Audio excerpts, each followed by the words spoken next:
What is up, everybody? This is Sven Diesel. We're going to be tying up the Complicated Bunny Leech. This is for the fly tying lockdown. The bunny leech is nothing new. It's as as simple as it can be, and we're just going to basically overcomplicate this fly. There's a lot of variations to this, but the key here is I like to start with this TMC 8089. This is a size 6. I'll also fish them in 2s, and sometimes I'll go as small as a 10.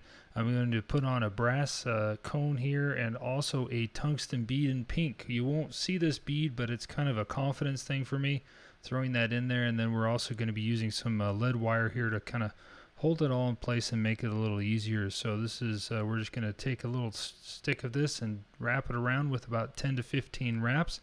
The tungsten bead is going to cause it to dive and swim really, really well. I have a lot of luck with gold on that cone, and so we'll just kind of shove those lead wraps up into that tungsten bead, and then we'll start our thread. For our thread, we're going to be using a Semperfli. This is a wax thread and a 6/0. I definitely want to go with a little bit heavier on the thread because we're going to be using minimal wraps on the rabbit hide. And so I'll start this right here behind those lead wraps and do about 5 to 7 wraps backwards, and then advance back up, trapping those lead wraps, and then I'll do 2 to 3 wraps over that, kind of just pinch that off, and then I'll do some crisscrossing wraps up through these lead wraps. Don't go vertical. If you go vertical, you're going to slide right in between.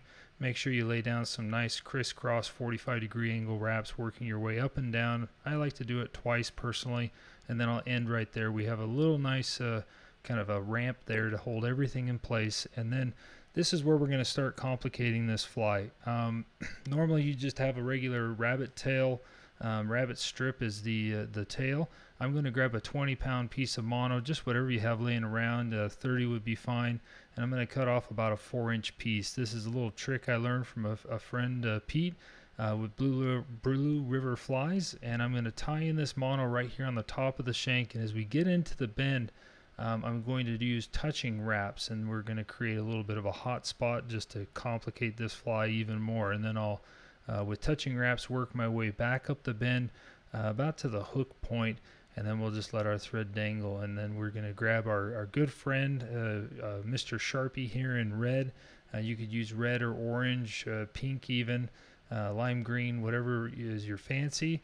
And I'm sure there's other markers available if you don't have Sharpies. I just like these because they're quick drying, and they wash easily off my hands with the appropriate soap. So I'm just going to rub that so that it doesn't get into our rabbit. Normally I'd wait for it to dry, but since we're doing a video, for the tail and the overbody, I'm going to take a piece of this charcoal rabbit strip, and these rabbit strips come in a ton of different colors. So I'm going to prep it here by cutting a little notch in the end. It just helps with the taper of that rabbit, and basically create a triangle on the end here. And then since the color on this, I'm going to go with a little bit darker. I don't like this white hide, so I'm just going to grab another Sharpie here. This is black, and I'm going to just basically color this white hide. I don't really try to get the sides as much. A little bit of white is not going to bother me. I just want to make sure that we get which will be seen, this colored to the best of my ability, a little bit darker. And it doesn't take much time, but Sharpies are your friend. It's a permanent marker, and I'll trim it off so it's roughly about 5 inches, and that's going to be about the overall length of our fly here using this size hook. And so what I'm going to do is I'm going to measure that out so that it is roughly, I want the tail to definitely be 1 times to 1.5 times the overall length of this hook, and so then we'll just adjust it over. I find my tie-in point. Our thread is already there. I'm going to kind of separate this rabbit, kind of parting it as you would, after a shower, so that you can get a nice little crease down your hair, and then we'll just go over and tie it with about 3 to 5 wraps.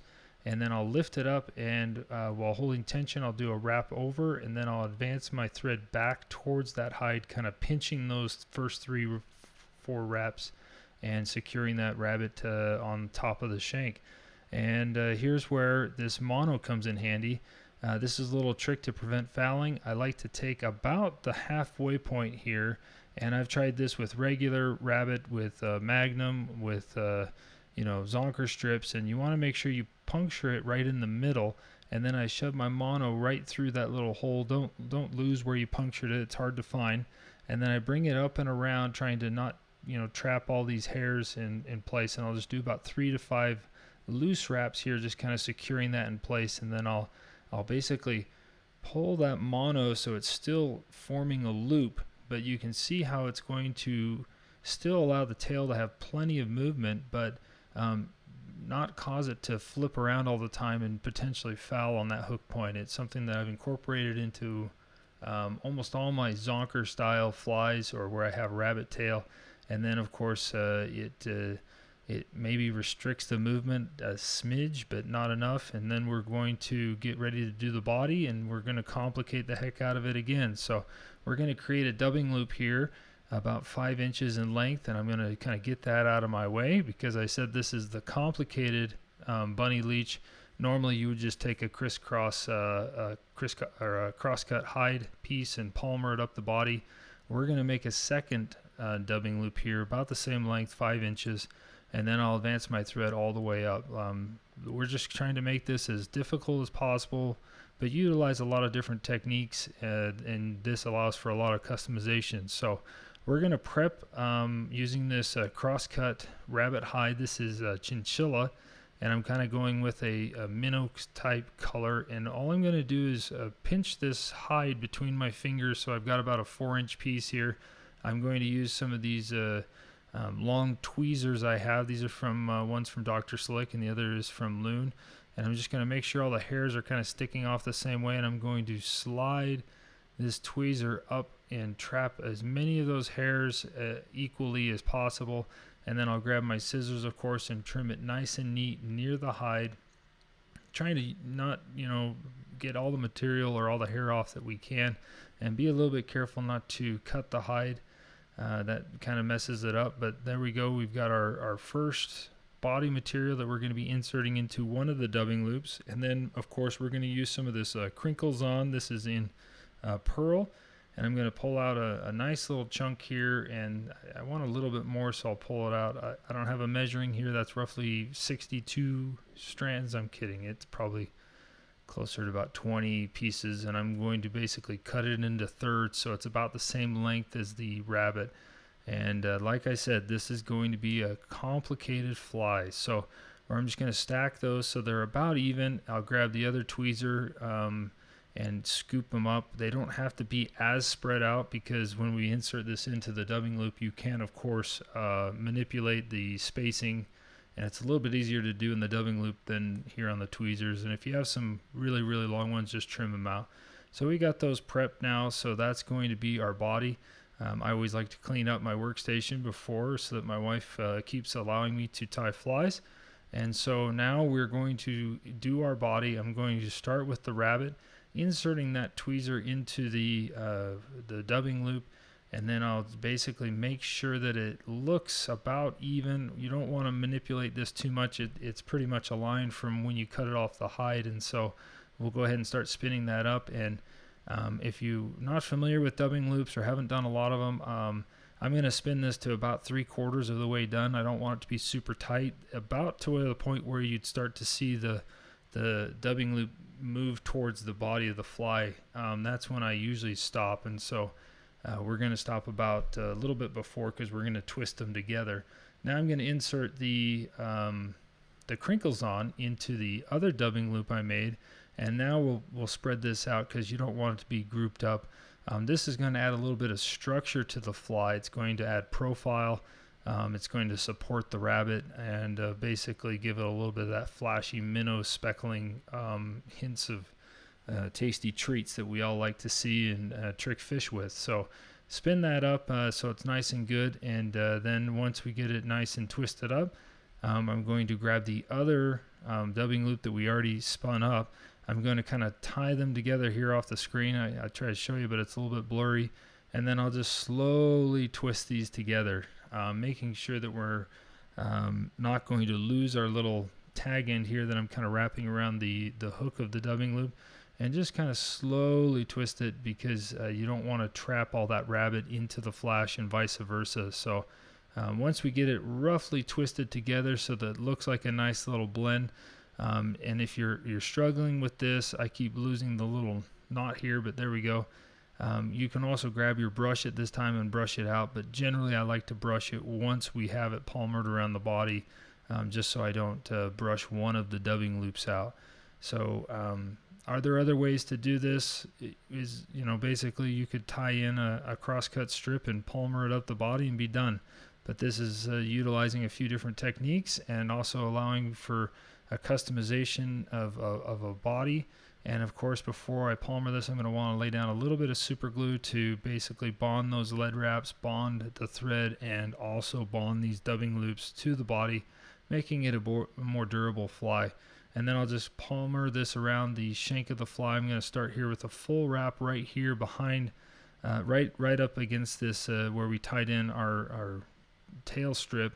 And then I'll just proceed to pull fibers back and wrap forward as we advance up towards that tungsten bead. And we're going to end right there at that tungsten bead so that we've got a little bit of room to add a little bit more flavor, if you would. And so I basically made this almost a perfect length. I'm going to squeeze one more wrap in there so we got a nice dense body. And then I'll go ahead and tie that off with a wrap and tube in front and a wrap behind. And then I'll repeat that process, and we'll go ahead and trim out our 2 dubbing loops, the extra string we had there, or thread, and then I'll clean this up with some nice tight wraps, and then we will inspect this. I really like this blend. Looks very, very baitfish, minnow-like, and I didn't trap too many fibers here, I'm noticing, and so I'm really liking the denseness of this body. It really goes really smooth. You're saving a little bit of weight by not having the hide. I'm going to check to make sure the tailing strip is going to go up and over all the way to the head. And then here we're going to add a little bit of fun. I've added dubbing, I've added hackle, I've added guinea.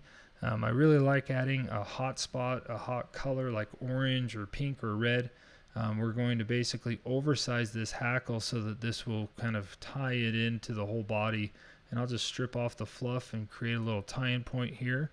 I tend to go a little bit heavier on these because you can always pluck out any unwanted fibers later. If you notice they're not really hitting the flashy hot spot, they're going for more of just a natural color, then you can always just trim these out on the river, but you can't ever add them. So I'm going to go ahead and spin this around, just kind of pulling as many of these fibers back, orienting them going backwards, making sure that the flow of the feather is going back towards the tail of this fly.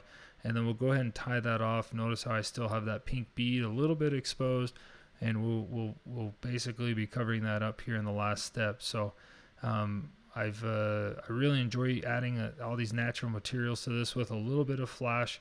The sky is the limit on the amount of materials you can change this or sub out.